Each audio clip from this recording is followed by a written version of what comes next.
साथियों, आप सभी का इस प्लेटफॉर्म पर स्वागत है। यहाँ पर हम लोग विजन आईएएस कोचिंग संस्था के द्वारा जो मंथली करंट अफेयर की मैगजीन दी जाती है, उसके तहत हम लोग दिसंबर 2021 का जो मंथली करंट अफेयर रहा है, उसको यहाँ पर हम लोग देख रहे हैं। तो इसमें जो दिसंबर में सुर्खियों में रही दो महत्वपूर्ण योजनाएं रही हैं, उन योजना के बारे में इस वीडियो में हम लोग बात करेंगे। पहली है दीनदयाल अंत्योदय योजना, राष्ट्रीय ग्रामीण आजीविका मिशन। दूसरा, प्रधानमंत्री कृषि सिंचाई योजना को, इसको हम लोग यहाँ से विस्तार से देखेंगे। तो देखिए, सबसे पहले बात करते हैं दीनदयाल अंत्योदय योजना, राष्ट्रीय ग्रामीण आजीविका मिशन, इसका पूरा नाम है। ये सुर्खियों में क्यों थी? क्योंकि दीनदयाल अंत्योदय योजना राष्ट्रीय ग्रामीण आजीविका मिशन के अंतर्गत सत्यापित स्वयं सहायता समूहों के सदस्यों के लिए 5,000 रुपए के ओवरड्राफ्ट की सुविधा शुरू की गई है। देखिए, इनमें स्वयं सहायता समूह के कैसे सदस्य थे? ऐसे सदस्य जो प्रधानमंत्री जनधन योजना के खाता धारक रहे हैं। अब यहां पर हम लोग इस योजना के बारे में, जो कि जिसका नाम है दीनदयाल अंत्योदय योजना राष्ट्रीय ग्रामीण आजीविका मिशन, इसके बारे में बात कर लेते हैं। सबसे पहले इसका उद्देश्य देख लेते हैं। तो इसका उद्देश्य क्या था? इसका उद्देश्य लाभकारी स्वरोजगार और कुशल मजदूरी वाले रोजगार अवसरों तक निर्धन परिवारों की पहुंच को सक्षम बनाकर गरीबी को कम करना। दूसरा, लगभग 9 से 10 करोड़ ग्रामीण गरीब, यहाँ पे ग्रामीण गरीब की बात की है, ग्रामीण गरीब परिवारों को चरणबद्ध तरीके से स्वयं सहायता समूह सेल्फ हेल्प ग्रुप्स में संगठित करना और उन्हें दीर्घकालिक सहायता प्रदान करना। अब इसकी उत्पत्ति देख लेते हैं, कब से प्रारंभ होती है। तो देखिए, वर्ष 1999 में शुरू की गई स्वर्ण जयंती ग्राम स्वरोजगार योजना को राष्ट्रीय ग्रामीण आजीविका मिशन के रूप में कार्यान्वित करने के लिए वित्तीय वर्ष 2010-11 में पुनर्गठित किया गया था, ताकि गरीबी कम करने पर विशेष ध्यान केंद्रित किया जा सके तथा इसके कार्यान्वयन की गति को और तीव्र किया जा सके। मतलब 1999 में यह योजना प्रारंभ होती है स्वर्ण जयंती ग्राम स्वरोजगार योजना के नाम से। फिर 2010-11 में इसका नाम जो हो जाता है वो राष्ट्रीय ग्रामीण आजीविका मिशन हो जाता है। फिर आगे चलकर 2015 में इस कार्यक्रम के नाम को परिवर्तित करके दीनदयाल अंत्योदय योजना राष्ट्रीय ग्रामीण आजीविका मिशन कर दिया गया। मतलब राष्ट्रीय ग्रामीण आजीविका मिशन में दीनदयाल अंत्योदय योजना नाम जोड़ दिया गया। यहाँ ध्यान रखिएगा किस मंत्रालय के तहत आता है, तो यह ग्रामीण विकास मंत्रालय के अंतर्गत कार्य करता है और यह केंद्रीय या केंद्र प्रायोजित योजना है, सेंट्रल स्पॉन्सर्ड स्कीम है। ठीक है, स्पॉन्सर्ड है, मतलब कुछ हिस्सा केंद्र सरकार देगी, कुछ हिस्सा आपकी राज्य सरकार देगी। इसकी प्रमुख विशेषताओं की बात करें तो पहला है यूनिवर्सल सोशल मोबिलाइजेशन। प्रत्येक चिन्हित निर्धन ग्रामीण परिवार में से कम एक महिला सदस्य को, ठीक है, एक महिला सदस्य को समयबद्ध रूप से स्वयं सहायता समूह नेटवर्क के अंतर्गत लाया जाता है तथा शुभेद अर्थात वल्नरेबल समुदायों पर विशेष बल दिया गया है। दूसरा, निर्धनों की पहचान के लिए सहभागितापूर्ण दृष्टिकोण को अपनाया गया है। कैसे? सामुदायिक स्तर पर राष्ट्रीय ग्रामीण आजीविका मिशन के तहत लक्षित समूह की पहचान करने हेतु सुपरिभाषित, पारदर्शी और न्यायसंगत प्रक्रिया आधारित सहभागितापूर्ण दृष्टिकोण का उपयोग किया गया है या उपयोग किया जाता है। मतलब आपका आगे देखते हैं PIP, इसका मतलब क्या है? Participatory identification of poor. इस प्रक्रिया के माध्यम से अर्थात PIP प्रक्रिया के माध्यम से गरीब के रूप में चिन्हित किए जाने वाले सभी परिवारों को राष्ट्रीय ग्रामीण आजीविका मिशन लक्षित समूह के रूप में संदर्भित किया जाता है और वे कार्यक्रम के तहत सभी लाभों के लिए पात्र होते हैं। अगला पॉइंट है सतत संसाधन के रूप में सामुदायिक निधि के। तो इसके तहत क्या है? राष्ट्रीय ग्रामीण आजीविका मिशन निर्धनों के लिए कार्य करने वाले संस्थानों को रिवॉल्विंग फंड और सामुदायिक निवेश कोष के माध्यम से संसाधन प्रदान करता है। इससे उनकी संस्थागत और वित्तीय प्रबंधन क्षमता को मजबूती होती है। अगला पॉइंट है वित्तीय समावेशन के संदर्भ में। तो देखिए, मांग पक्ष के संदर्भ में यह गरीबों के बीच वित्तीय साक्षरता को बढ़ावा देता है और स्वयं सहायता समूहों और उनके संघों को उत्प्रेरक पूंजी प्रदान करता है। आपूर्ति पक्ष के संदर्भ में यह मिशन वित्तीय क्षेत्र के साथ समन्वय और सूचना संचार और प्रौद्योगिकी आधारित वित्तीय प्रौद्योगिकियों, बिजनेस करस्पॉन्डेंट्स और बैंक मित्र जैसे सामुदायिक सुविधाकर्ताओं के उपयोग को प्रोत्साहित करता है। अगला पॉइंट है आजीविका के संदर्भ में। तो राष्ट्रीय ग्रामीण आजीविका मिशन निम्नलिखित के माध्यम से या के द्वारा निर्धनों की आजीविका के मौजूदा ढांचे को स्थिर करने और प्रोत्साहित करने पर ध्यान केंद्रित करता है। कैसे? तो सुभेद्यता में, वल्नरेबिलिटी में कमी करके, आजीविका में वृद्धि करके, कृषि और गैर कृषि क्षेत्र में नए अवसरों के दोहन के माध्यम से और स्वरोजगार में संलग्न व्यक्तियों और उद्यमिता को पोषण एवं उनका कौशल निर्माण करके। इसी कुछ अन्य विशेषताओं की बात करें तो इसके तहत ग्रामीण विकास मंत्रालय और अन्य केंद्रीय मंत्रालयों के कार्यक्रमों के साथ समन्वय पर अधिक जोर दिया गया है। साथ ही इसमें गैर सरकारी संगठनों अर्थात एनजीओ और अन्य नागरिक समाज संगठनों के साथ रणनीतिक और कार्यान्वयन स्तरों पर भागीदारी को बढ़ाने हेतु विशेष ध्यान केंद्रित किया गया है। राष्ट्रीय ग्रामीण आजीविका परियोजना को निम्नलिखित उद्देश्यों से राष्ट्रीय ग्रामीण आजीविका मिशन की उप योजना के रूप में डिजाइन किया गया है।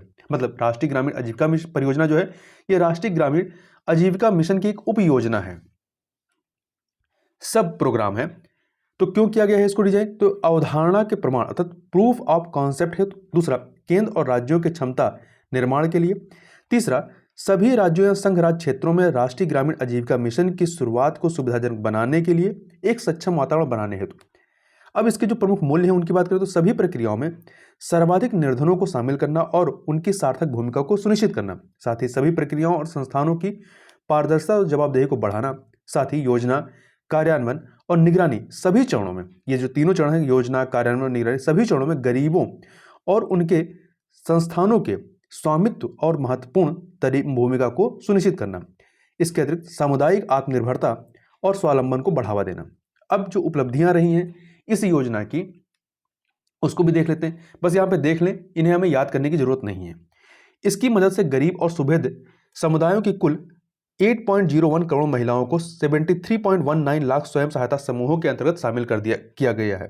दूसरा, मौजूदा वर्ष में 248 ब्लॉक्स में 41.02 लाख परिवारों को 3.81 लाख स्वयं सहायता समूहों के अंतर्गत शामिल किया गया है। इसके अतिरिक्त सामुदायिक संस्थानों के क्षमता निर्माण और उन्हें तकनीकी सहायता प्रदान करने के लिए लगभग 3.5 लाख समुदाय संसाधन व्यक्ति अर्थात इसे कहते हैं इंग्लिश में कम्युनिटी रिसोर्स पर्सन्स CRP विकसित किए गए हैं। इसके अतिरिक्त इस योजना के तहत वर्ष 2013 से 2021 तक स्वयं सहायता समूहों को कुल 4.35 लाख करोड़ रुपए के बैंक ऋण की सुविधा प्रदान की गई है। और इस जो ऋण दिया गया है इसमें से केवल 2.57% ऋण को ही गैर निष्पादित परिसंपत्तियों अर्थात NPA के रूप में चिन्हित किया गया, जो पैसा वापस नहीं आया है। तो ये जो आंकड़ा है ये राष्ट्रीय ग्रामीण आजीविका मिशन के स्वयं सहायता समूह के सदस्यों में कर्ज चुकाने की बेहतर संस्कृति को दर्शाता है। आगे चलते हैं, दूसरी योजना के बारे में बात करते हैं, प्रधानमंत्री कृषि सिंचाई योजना के बारे में। तो चर्चा में क्यों रहा? क्योंकि चर्चा में इसलिए रहा केंद्र सरकार ने प्रधानमंत्री कृषि सिंचाई योजना को वर्ष 2026 तक बढ़ाने के प्रस्ताव को मंजूरी दे दी है। अब बात करते हैं प्रधानमंत्री कृषि सिंचाई योजना के बारे में। तो देखिए, सबसे पहले इसके बारे में कुछ चीजों को देख लें, उसके बाद उद्देश्य की बात करते हैं। देखिए, ये किस मंत्रालय के तहत आता है? तो ये कृषि एवं किसान कल्याण मंत्रालय के तहत आता है, जबकि इसके पहले वाला जो था वो ग्रामीण विकास मंत्रालय के तहत था। ठीक है, दीनदयाल अंत्योदय योजना राष्ट्रीय ग्रामीण आजीविका मिशन वो आपका किसके तहत था? ग्रामीण विकास मंत्रालय के तहत। और ये जो है प्रधानमंत्री कृषि सिंचाई योजना ये कृषि एवं किसान कल्याण मंत्रालय के तहत है। और ये भी एक केंद्र प्रायोजित अर्थात सेंट्रल स्पॉन्सर्ड स्कीम है। यह एक अंतर मंत्रालय योजना है। इसे कई योजनाओं को एक साथ सम्मिलित करके तैयार किया गया है। जिन योजनाओं को इसमें सम्मिलित किया गया है वो कौन सी हैं? त्वरित सिंचाई लाभ कार्यक्रम अर्थात एक्सेलरेटेड इरिगेशन बेनिफिट प्रोग्राम, ये शॉर्ट में AIBP कहते हैं। एकीकृत वाटरशेड प्रबंधन कार्यक्रम, इंग्लिश में कहते हैं integrated watershed management programme IWMP। और राष्ट्रीय सतत कृषि मिशन, national mission on sustainable agriculture NMSA। ये तीन जो योजनाएं रही हैं इनके घटक के रूप में क्षेत्र स्तर पर कृषि जल प्रबंधन अर्थात ऑन फॉर्म वाटर मैनेजमेंट, तो इनको जो है इसमें शामिल किया गया है। घरेलू और कृषि और उद्योगों जैसे सभी क्षेत्रों के लिए वाटर बजटिंग की सुविधा प्रदान की जाती है इसमें। अब आगे बढ़ने से पहले इसके उद्देश्यों को पहले समझ लेते हैं। तो देखिए, खेत स्तर पर सिंचाई में निवेश को एकीकृत करना, इसमें जिला स्तरीय और यदि आवश्यक हो तो उप जिला स्तरीय तैयारी के साथ जल उपयोग हेतु योजनाएं बनाना। इसके अतिरिक्त खेत स्तर पर जल की भौतिक पहुंच बढ़ाना और सुनिश्चित सिंचाई के तहत खेती योग्य क्षेत्र का विस्तार करना, मतलब हर घर खेत को पानी, इस थीम के साथ चलना है। अगला पॉइंट है उपयुक्त प्रौद्योगिकी और पद्धतियों के माध्यम से जल का सर्वोत्तम उपयोग करने के लिए जल स्रोतों के एकीकरण, वितरण और इनका कुशलतम उपयोग सुनिश्चित करना। साथ ही जल के अपव्यय को कम करने और इसकी उपलब्धता की अवधि और सीमा दोनों को बढ़ाने के लिए खेत स्तर पर जल उपयोग दक्षता में सुधार करना। अगला है सटीक सिंचाई और अन्य जल संरक्षण प्रौद्योगिकियों जैसे कि प्रति बूंद अधिक फसल के अपनाने को प्रोत्साहित करना। साथ ही जल भृतों जलाशयों के पुनर्भरण हेतु उपायों को बढ़ावा देना और संधारणी जल संरक्षण पद्धतियों की शुरुआत करना। इसके अतिरिक्त मृदा और जल संरक्षण, भूजल के पुनर्भरण, अपवाह को रोकने, आजीविका के विकल्प प्रदान करने और अन्य गतिविधियों हेतु वाटरशेड दृष्टिकोण का उपयोग करके वर्षा सिंचित क्षेत्रों का एकीकृत विकास सुनिश्चित करना, ये इसके उद्देश्य हैं।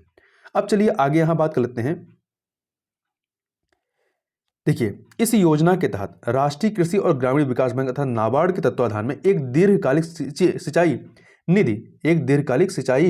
निधि जो है अर्थात लॉन्ग टर्म इरिगेशन फंड बनाई गई है। यह क्या करेगी? यह अधूरी, बड़ी और मध्यम सिंचाई परियोजनाओं के कार्यान्वयन पर नजर रखने तथा उन्हें वित्त पोषित करने में मदद करेगी। तो ध्यान रखिएगा, बड़ी और मध्यम सिंचाई परियोजना की बात की गई है, लघु की बात नहीं है यहाँ पे।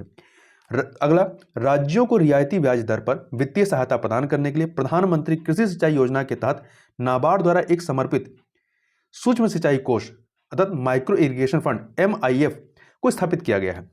प्रधानमंत्री की अध्यक्षता वाली एवं सभी संबंधित मंत्रालयों के केंद्रीय मंत्रियों से मिलकर गठित एक राष्ट्रीय संचालन समिति अर्थात नेशनल स्टीयरिंग कमेटी NSC द्वारा इसकी निगरानी और निरीक्षण की जाएगी। नीति आयोग के उपाध्यक्ष की अध्यक्षता में एक राष्ट्रीय कार्यकारिणी समिति नेशनल एग्जीक्यूटिव कमेटी द्वारा इस योजना के कार्यान्वयन की निगरानी की जाएगी। अब जो प्रधानमंत्री कृषि सिंचाई योजना है, इसके घटकों की बात करें तो पहला है त्वरित सिंचाई लाभ कार्यक्रम। दो मुख्य इसके घटक हैं। पहला, त्वरित सिंचाई लाभ कार्यक्रम, इसमें क्या है? राष्ट्रीय परियोजनाओं सहित मौजूदा बड़ी और मध्यम सिंचाई परियोजनाओं को तेजी से पूर्ण करने पर ध्यान केंद्रित करना। दूसरा, प्रधानमंत्री कृषि सिंचाई योजना, इसकी थीम क्या है? हर घर हर खेत को पानी। जल निकायों की मरम्मत, नवीनीकरण करना, परंपरागत जल स्रोतों की वहन क्षमता को सुदृढ़ करना, वर्षा जल संचयन संरचनाओं का निर्माण करना अर्थात जल संचय को बढ़ावा देना, ये पहला चीज। दूसरा, लघु सिंचाई के माध्यम से नए जल स्रोतों का निर्माण करना और उन क्षेत्रों में भूजल विकास को बढ़ावा देना जहां वर्षा प्रचुर मात्रा में उपलब्ध हो, ताकि अपवाह या बाढ़ के जल के संचयन के लिए सिंक निर्मित किया जा सके। साथ ही जल की पर्याप्त मात्रा वाले क्षेत्रों से जल की कमी वाले क्षेत्रों में अतिरिक्त जल का स्थानांतरण करना। साथ ही संभावित स्थानों पर परंपरागत जल भंडारण प्रणालियों का निर्माण और उनका कायाकल्प करना। जैसे महत्वपूर्ण याद रखिएगा, गुजरात में जल भंडारण प्रणाली कौन सी है? जल मंदिर कहलाती है। हिमाचल प्रदेश में खतरी और कुहल कहलाती है, जबकि नागालैंड में जेबो कहलाती है। पूछा जा सकता है कि जल मंदिर, खतरी, कुहल और जेबो क्या है? तो ये परंपरागत जल भंडारण प्रणालियां हैं, इसको ध्यान रखिएगा। तो इस वीडियो में बस इतना ही, मिलते हैं नेक्स्ट वीडियो में, तब तक के लिए बहुत बहुत धन्यवाद।